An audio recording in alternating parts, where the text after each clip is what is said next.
24년 경제는 조금 더 어려워진다. 올해보다 24년이 안타깝지만 더 어렵다. 우리가 결과적으로 관심 있는 건 금리일 겁니다. 근데 금리가 어떻게 될까요? 라는 그 질문을 바꿔 얘기하면 물가 어떻게 될까요? 라는 질문인 거예요. 그러니까 24년 4분기 정도가 되면 기준금리 인하가 있을 수 있습니다. 우리나라가 공식적으로 경기 침체임을 인정한 거예요. 고물가 기조는 25년까지 갈 것으로, 일단은 기준금리 인상이 미국도 쉽지 않을 것으로 보고 있습니다.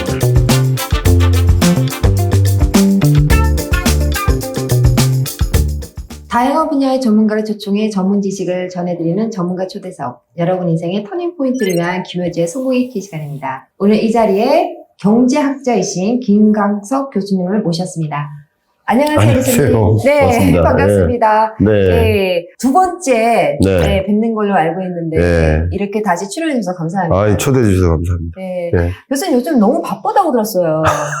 네, 지금 2024년 네. 경제 전망 예. 책 때문에 예. 굉장히 바쁘신 것 같은데 네. 다들 관심사가 2023년은 이런 식으로 마감이 될 것 같은데 네. 그럼 2024년에는 어떻게 될까 하는 생각을 많이 해요. 네네. 사실 이런 2024년 경제 전망을 보니까는 교수님께서 항상 그 해마다 네. 그 특징되는 키워드를 짚어주시잖아요. 맞아요. 근데 이 책을 보니까는 스태그플레이션 아예 명시를 앞에 해놓으셨어요. 네. 맞습니다. 예, 2023년은 Great Recession이라고 맞아요. 표현을 하셨잖아요. 맞아요. 그러면 각 해마다 그 키워드만 들어도 예.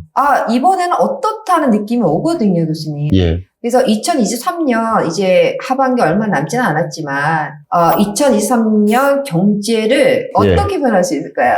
네. 올해 23년 경제를 먼저 내핍점이라고 표현했었어요. 좀 어려운 용어이긴 한데 영어로는 이제 austerity, 궁핍함을 이겨내야 하는 해. 그런 느낌으로 인내할래 해가지고 내핍의 시대라고 설명했었고요. 23년 경제가 너무나 혹독하게 어려울 것이기 때문에 네. 그래서 내핍의 시대, 내핍점이라고 설명을 했었고요. 실제 여러분 공감하시겠지만 23년 경제 거의 다 지나놓고 보니까 어려운 해 맞구나 공감하실 겁니다. 네, 어려운 해 맞고요. 특히 우리의 통장에 찍히는 소득이죠. 명목소득이라고 하는데 네. 그게 정체됐지만 실질 소득이 떨어지는 거예요. 왜냐하면 물가가 치솟다 보니까 같은 소득을 가지고 살 수 있는 물건의 개수가 줄어드는 네. 그러니까 우리가 가난해지고 힘들어진다 이렇게 표현해 볼 수 있는 거고요. 점심 사 먹기가 힘들다 이렇게 말씀하시는 분들이 많이 계시죠. 23년 그렇게 어려웠는데 24년 경제는 조금 더 어려워진다. 올해보다 24년이 안타깝지만 더 어렵다. 네. 이렇게 먼저 답변을 드리고 싶습니다. 네, 교수님. 네. 근데 이번에 나온 경제 전망책이 6번째 책으로 알고 있는데요. 네네. 네, 교수님께서 2019년부터 네. 지금까지 6번 경제 전망서를 내신 걸로 알고 있어요. 네, 맞아요. 근데 그때마다 예. 아까 말씀하셨듯이 2023년은 내피점이라고 이제 표현하셨잖아요. 네. 그리고 2020년도는 대전환점이라고. 그걸 다 기억하시네요. 예. 네, 말씀하시는 그 단어 속에서 일단은 느낌이 오거든요. 네. 제가 여쭙고 싶은 게 있었는데요. 그 해를 점으로 표시를 하셨잖아요. 네. 그럼 6개의 점이 생겼잖아요. 벌써. 네, 그렇습니다. 그러면은 분명히 교수님께서 그렇게 한 해를 네. 점으로 표시를 했었을 때는 특별한 이유가 있을 것 같은데 여쭤봐도 될까요? 저는 이제 경제 전망을 이렇게 대중서로 쓰기 전에는 경제 전망을 이제 연구기관에서 보고서 형태로 쓰고 있었고요.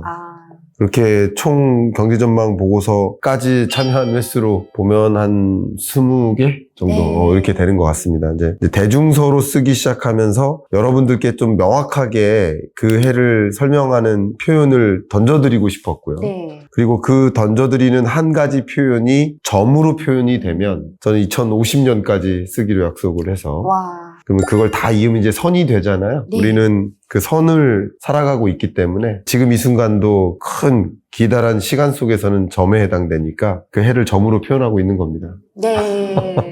그래서 2050년까지 다 모으시라고. 네. 그래서 점으로 표현하고 있습니다. 네, 너무 좋은 것 같아요, 교수님. 네. 근데 교수님께서 2050년까지라는 말씀하셨는데, 네. 2050년이라는 그 해가 예. 교수님 생각하실 때 예. 특별한 해인가요? 그때까지 건강하게 살아있는 한 끝까지 책을 쓰겠다라는 의지고요. 뭐 2060년이 돼도 건강하다면, 70년이 돼도 건강하다면 계속 그런 의지는 갖고 있습니다. 네. 상징적인 의미입니다. 아, 좋습니다. 예. 제가 2050년까지 건강하다면 계속해서 그 책을 네. 보겠습니다.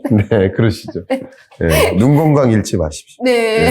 아, 그리고 2023년 경제평가와 그다음에 교수님께서 경제학자로서 네, 경제에 대한 부분에 대해서 사실 좀 여쭙고 싶어요. 네, 사실 2023년 내피점이라고 일단은 말씀을 하셨는데 네, 사실 우리가 2023년에 보면은 고금리, 예, 고물가, 네, 그다음에 저성장 이 세 가지 단어 네, 물론 교수님께서 아주 쉽게 또 그 세 가지 단어로 이제 시작을 하셨잖아요. 네, 그런데 사실 이런 물가가 언제쯤 내려갈 건지 네, 사실 모든 분들의 관심사거든요. 네, 그럼 이제 이런 고물가에 대해서 생각을 할 때는 같이 따라붙는 것이 또 고금리잖아요. 그렇죠. 그러니까 이런 부분에 대해서 사실 언제냐 이제 예, 계속 되풀이되고 있단 말이죠. 네. 교수님께서는 언제쯤에 예. 물가가 안정될 것 같으세요? 아, 너무 좋은 질문 주셨어요. 우리가 결과적으로 관심 있는 건 금리일 겁니다. 그리고 사실 금리에 관심 있는 이유는 결과적으로 그게 자산시장에 영향을 주기 때문에 여러분들은 결과적으로는 자산시장에 관심을 갖고 계시지만 금리가 얼마나 큰 지대한 영향을 미치는지 알고 계시기 때문에 금리가 궁금하신 것이고요. 근데 금리가 어떻게 될까요? 라는 그 질문을 바꿔 얘기하면 물가 어떻게 될까요? 라는 질문인 거예요. 그러니까 물가, 금리, 시장 이렇게 이 3박자로 여러분이 거시경제를 읽어 나가시면 좀 도움이 될 것 같아요. 23년 연내에 기준금리 인하 없을 것입니다 라는 말씀을 좀 누차 드려왔었는데요. 그 이유는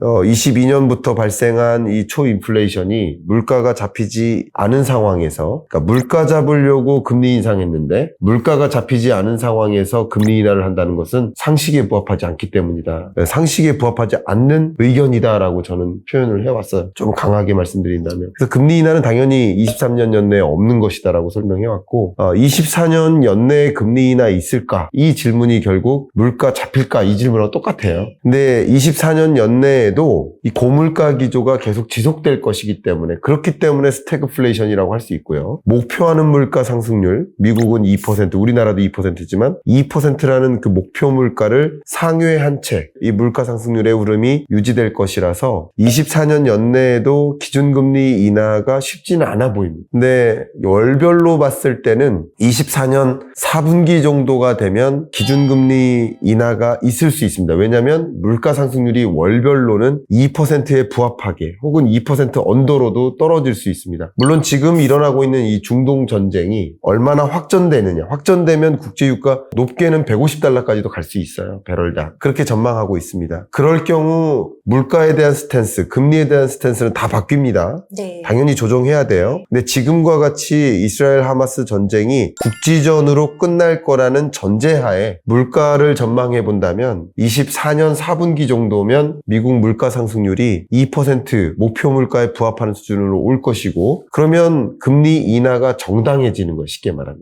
FOMC 위원들이 파월이 그토록 물가 잡는 것을 목표로 물가 2% 고을 도달할 때 금리 인상을 멈추고 금리 인하할 수 있다는 표현을 누차 해왔기 때문에 역시 그 의견에 부합하게 금리를 인하할 수 있는 시점은 4분기가 되는 거예요. 지금 의견을 드린다면 물가 상승률은 24년 4분기 정도 미국을 기준으로 목표에 부합하게 올 수 있고 그 지점에 금리 인하가 있을 수 있다. 그러나 없을 수도 있습니다. 역시 금리 인하는 없을 수도 있고 있다면 한 차례 있을 수 있지 않을까. 정말 많다면 2차례. 네. 요 정도로 보고 있습니다. 다만 제가 질문을 주시기 전에 강조해서 먼저 드리고 싶은 얘기는 부디 실물 경제적인 현상과 자산시장, 자본시장에서 일어나는 현상을 구분하셨으면 좋겠다. 네. 이 말씀을 정말 강하게 강조드립니다. 네. 왜 이걸 강조하냐면 이미 2020년에 등장했었던 굉장히 거대한 하나의 메시지가 더 이코노미스트에서도 전달했던 메시지가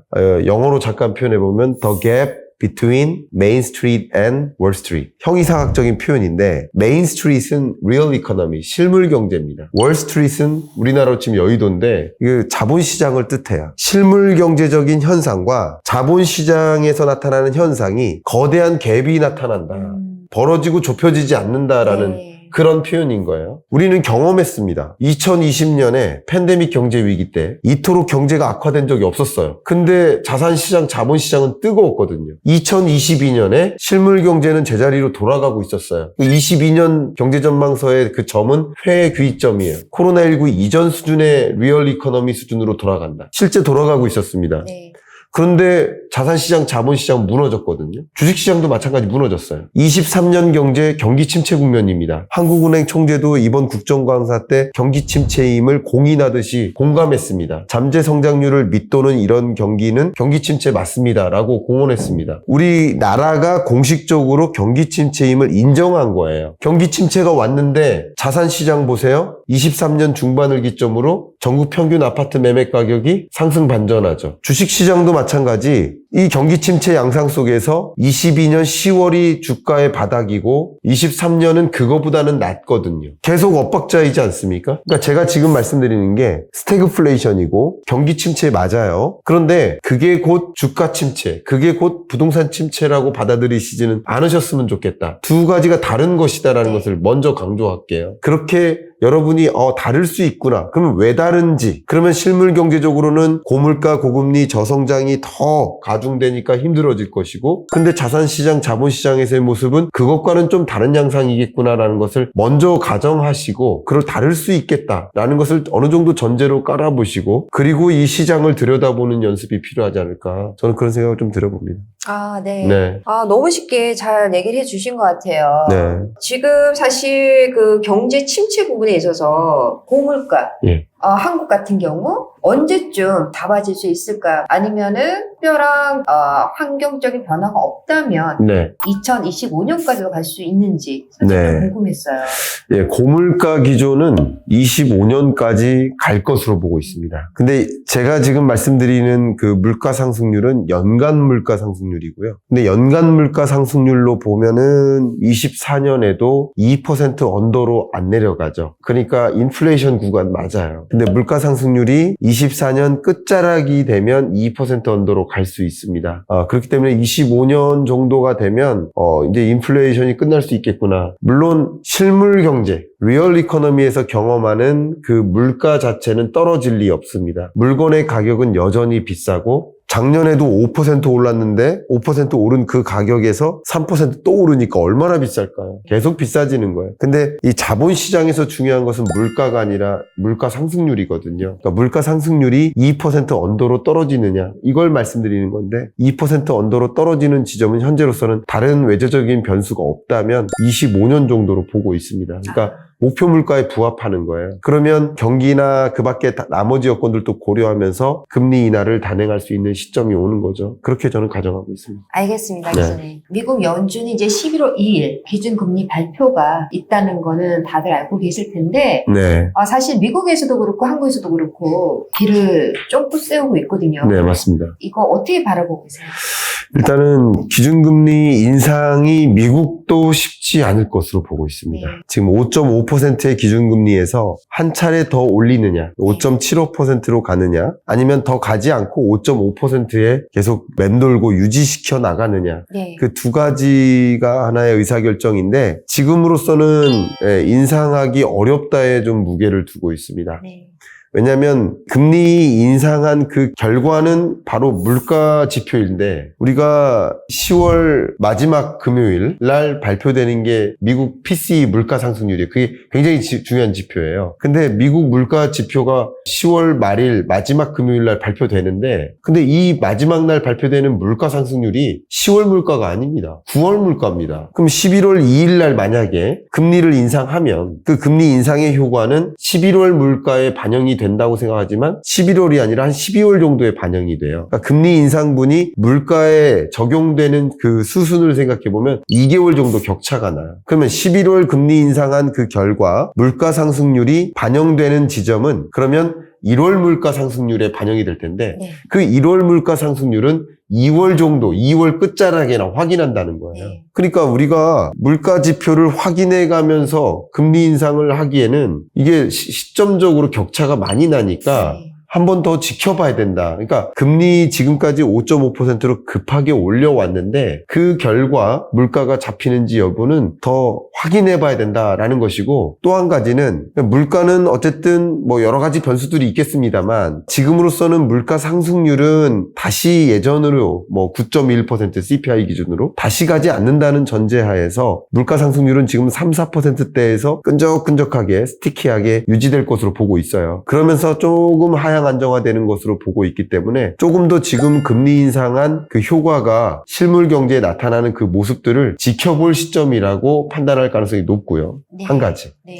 두 번째는 최근의 중동 불안이라든가 또 미국의 최근 셧다운 우려라든가 이런 것들이 작용되면서 국채금리가 올라갔어요. 이제 국채금리가 올라가는 현상은 사실 이런 외재적 변수가 없었다면 기준금리 인상을 통해서 끌어올리는 거거든요. 시장금리니까. 근데 이런 기준금리 인상 아니었어도 자동적으로 시장금리가 자극돼서 다른 요인들로 자극돼서 올라갔기 때문에 굳이 기준금리를 올릴 필요가 없게 된 거예요. 네. 이 효과도 또 작용합니다. 네. 그러니까 이런 것들을 또 반영하고요. 또 한편에는 뭐 물론 물가 잡는 일이 가장 최우선적인 FOMC 위원들의 고민이 되겠지만 그렇다고 해서 경기를 엉망으로 만들면 안 되거든요. 네. 근데 경기도 어느 정도 봐야 됩니다만 네. 경기가 매우 괜찮다라고 생각했지만 매우 괜찮은 그 근거 중에 하나가 초과저축이에요. 네. 이 초과저축이 20년, 21년 동안에 특히 코로나19 대응하기 위해서 재정지출 많이 늘리고 양적 완화 많이 하고 시중에 유동성 공급 많이 하고 그게 초과저축으로 남아있는 거예요. 네. 그러니까 초과저축이 있으니까 지금 실직 상태에서 예를 들면 실업자를 위한 사회보장제도가 워낙 잘 돼 있잖아요. 네. 실업수당 같은 네. 것들. 네. 그러니까 당장 노동시장에 편입될 필요가 없어요. 초과저축이 있기 때문에 굳이 내가 노동시장에 편입하지 않아도 초과저축액을 활용해서 소비할 수 있고 네. 경제가 건강하게 돌아가는 거예요. 근데 그 초과저축액이 거의 소진되어 가고 있어요. 그럼 그 시점에는 노동시장 참여로 등장합니다. 네. 그러면 그때 실업률이 다시 늘어난다든가 하는 현상이 있어요. 네.